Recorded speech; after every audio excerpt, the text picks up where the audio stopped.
This is a very important question. Differences between Satyagraha and passive resistance. This has to be done in a tabular form. On one side, you will write Satyagraha, and on the other side, you will write passive resistance.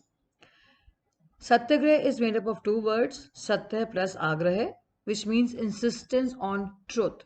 What it means is that all the time you have to be truthful. All the time you have to utter only what is correct. Under no circumstances you would be deviating from your path of truth. Passive resistance is only resisting your opponent. A person who slaps you, a person who hits you, may be stronger than you, maybe he is older to you, so you're not retaliating, you're not hitting back, you're only resisting him. He's hit you, you are quiet. Maybe your parents, maybe your teachers, maybe there's a boy in the class or in the school or somewhere else who is very hefty. You're scared of him, so you're only resisting him. He's hit you, fine. You just come back home, or you just move from there. That is called passive resistance. Satyagraha is active resistance. Just as you have active voice and passive voice, similarly, the Satyagraha is a type of active resistance, and only resisting your opponent is just passive resistance. Satyagraha is pure soul force. It is coming from somewhere within you. But passive resistance is only physical force, just from the top. It's not going deep down. Third, Satyagraha is the weapon of the strong. If you are offering Satyagraha, you really have to be a very strong person, not physically but spiritually. But you have to be very strong from within. Passive resistance is only the weapon of the weak. You're scared of the person who's hit you, so you're not retaliating and you've just kept quiet. A Satyagrahi tries to win over his opponent. On the other hand, a person offering passive resistance does nothing of the sort. A person offering passive resistance does not try to win over his opponent.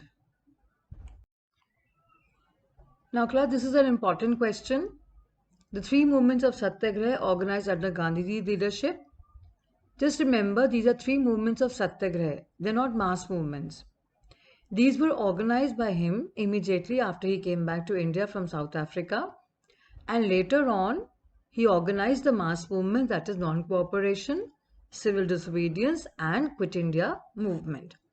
Now when Gandhiji came back to India from South Africa, he was told by his mentor Gopal Krishna Gokhale that first of all, before deciding on any course of action, whatever you're going to take up after coming back to India, please take a tour of the entire country. Remember, class, that Gandhiji had been away from India for many years. So before deciding upon any course of action, he was told that just go and see for yourself what you need to do. So when he took a tour of the entire country, he found that the condition of the plantation workers, indigo plantation workers in Champaran and Bihar was the worst throughout the country. So the first movement that he took up was on behalf of the plantation workers of Champaran, indigo planters. Second movement was on behalf of the peasants of the Khera district of Gujarat. The peasants of Khera could not pay the revenue because the crops had failed and a plague epidemic had broken out. So they were demanding that the revenue collection be relaxed. And the third was at Ahmedabad. He took up a movement on behalf of the textile mill workers there.